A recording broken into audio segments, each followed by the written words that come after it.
Let's meet tonight's party panel. We've got the Federalist senior editor. His name is Christopher Bedford. Back in action, love to see it. Democrat strategist, radio host, single-handedly holding up the City of Angels, Leslie Marshall is here. And director of the Libertarian Institute and antiwar.com, where he serves as editorial director, Scott Horton. Very nicely done in advance, everyone, because I know this is going to be fiery and I like it. So, Chris, the president said three things that multiple people in his administration had to completely walk back. There's no one to blame for this but the president. Do you think he doesn't know what those words mean? And he doesn't remember them, at least that's what he's claiming here. The walk back from the staff for "this man cannot remain in power" was just absolutely priceless. It reminded me of something I might have said to a high school teacher when I was clearly caught red-handed. It's like, oh no, we don't want him to remain in power to continue to wage war in Ukraine. It's not at all what he said. None of those things are what he said. And it's just wild to see this coming from this president, and it's so common to see it coming from this president. You totally could have seen it coming on the campaign trail when you saw Joe Biden basically switching between a whisper and a scream every time he was ever out there. But now he's actually the world leader. These things have consequences. You've got a U.S. senator calling for the assassination of Putin, Joe Biden calling for his regime ouster. If you're Russia then or anyone else in the world, you're looking at this and you can barely figure it out, but you know it's dangerous. You also know the intent of the words, Leslie. Do you share the president's actual sentiment that Vladimir Putin cannot remain in power?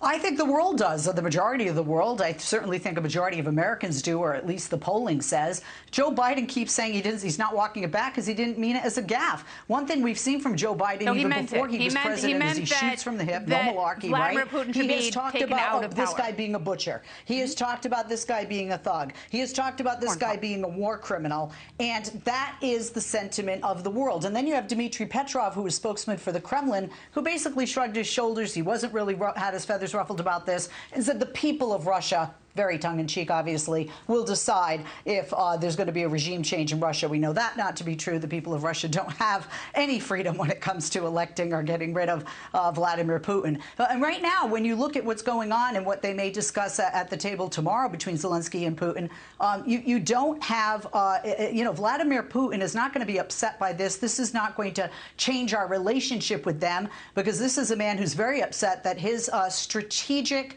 military war is a failure. And he's using words like disarmament and neutrality, and he may be giving up a lot more. Certainly he's not going to get the list that he asked for from Zelensky and Ukraine. Well, I know when the president opens his mouth and a list falls out and people behind him go, what he meant to say was, whenever you have to do that kind of a clarification, you have failed. You have failed in your words, you have failed in your messaging, and he is failing as president, Scott.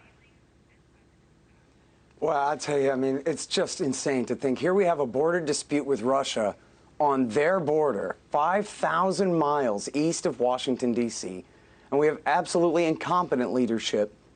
We have to count on the fact that hopefully the FSB has briefed Putin that the President of the United States is a senile old coot, and don't take what he says too seriously, especially when he's threatening chemical attacks and these kinds of things.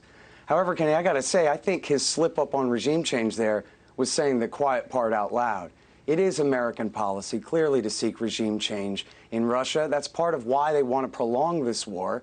As they've said, as Admiral Stavridis said to the New York Times, we want to bog them down and replicate the dirty war in Afghanistan, the dirty war in Syria, to bleed Russia. And as Niall Ferguson, the British hawk, wrote in Bloomberg this week, that he has multiple sources inside the Democrats close to the White House saying to him the policy is to prolong this war to weaken Putin until the point that his regime collapses. They're threatening nuclear war, essentially. They're on a policy that is the most dangerous policy that they could possibly have. And you have the president, I think, accidentally revealing the truth of that. But they threatened that for a very long time, regime change in Russia, going back to the Obama years. And then they all say that that's not what they're doing, and, you know, Biden's just going to give them an attaboy. I get all that, but he's not Nana screaming at the TV. That was one of my biggest problems with President Trump, is he sometimes didn't realize that he was president, and he would say the quiet part out loud. But this is the president of the United States, and it's sad, it's tragic that he can't freestyle. He has to stick to a script, because if he diverges, that could be the first shot in a war that gets tens of millions of people killed. So, my God, we have to hold him to a much higher standard. And the term in kind means we're going to do the exact same thing. Now, meanwhile, President Biden's approval rating has dropped to a new low. This is fun. Just 40% of Americans in a new NBC News poll think he's doing a bang-up job. Just 40%. 71% expressed low confidence in Biden's ability to handle the conflict between Russia and Ukraine.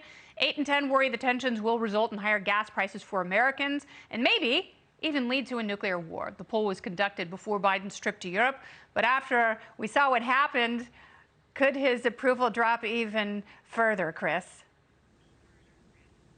I think it absolutely could. This is not an administration that's capable of righting itself, because the president is seemingly having fading faculties, and the vice president hasn't shown that she's able to stand up and pick up the job. She's very unpopular with Democrats as well. Moreover, if you look at the president's budget, which is a pretty good idea of where the administration wants to go, they're cutting money to the border, to border enforcement. They're not focusing on a lot of the things the Americans want. I understand that they're starting to move right now, finally, based on polling. Now, I guess COVID is over. We've moved on to war, because that's where the polling is. We want to save Ukraine without using any U.S. troops or without getting in a war somehow. And we want to let the kids finally unmask, because people are getting sick of it. But you can't just be reacting that way. They need to have a policy. And right now, the policies they have don't seem to be really impacting the Americans at the fuel pump or in inflation or in any other places where they're getting hit. No, it doesn't seem like they have long-term policies. It's just political reaction at this point, Leslie. Exactly. And I get really disgusted when people say it's the media's fault. That if the media were telling a different story, people are so stupid, they would believe that media narrative. It's not about the media. It's not about the media giving Joe Biden an unfair turn. It's about people hurting, people worrying, people coming out of a pandemic and maybe into a nuclear war. That's why his poll numbers are low. And they have to acknowledge that at some point. Well, it's not just media, but we are influenced not just by prices at the pump or at the market, or how we feel about what's happening with our paycheck and our own personal situation. Many of us just read headlines and believe that. So it does factor into it. But right now, and you look at just what happened with this poll, right? He was up 7 points on COVID. Why? Because the American people have more confidence regarding COVID, because masks are coming off. There's no more lockdowns. More people are going back to work. Kids are back in school. And a lot of people think, even though we do have a new variant on the horizon right now, that more than on the horizon, that COVID's in our rearview mirror. I do believe that if they view, if gas prices reduce, and if Ukraine is in our rearview mirror, if there is a successful negotiation of neutrality between Ukraine and Russia, that will be the case as well. But I'm also a realist, and I'm not going to say that he's going to catapult to above 53%, which was where he was a year or so ago. With the midterms coming up, I'm a Democrat. Certainly don't like these numbers. Obviously, no one would if it was their party that's numbers were down. No, but they were hoping that Ukraine would be a reset, to borrow an Obama phrase, for the poll numbers, and people would see him as being strong and worldly. But instead, his response to Ukraine has tanked his poll numbers. So, there are so many ways that the federal government and the administration are failing us, Scott. And now what's happening with inflation, do you fear this administration's response to inflation, and what could that do to all the other crises people are facing? Yeah, well, I mean, this is the problem with the Federal Reserve System. This is why we have a boom and a bust crash every 10 years. It's because of artificial bank credit expansion backed up by the Federal Reserve. And here we have massive monetary inflation leading to massive price inflation. And then what happens is eventually they panic and start raising rates. And then that just means there's a crash coming. So you think you're suffering in the economy now. This is the good times. This is the bubble before the crash comes. And that policy that paper money policy essentially is there to back up the world empire. If we had hard money in this country, they'd have to raise our taxes to try to conquer the world the way that they do. And so instead, we have to suffer this boom and bust cycle every 10 years. And that is a huge part of why Biden's numbers are so low, is the price inflation. But think about the Democrats, after Russiagate, after the lockdowns, that was the Democratic governors more than anybody else that led the lockdowns, the vaccine passports, the price inflation now.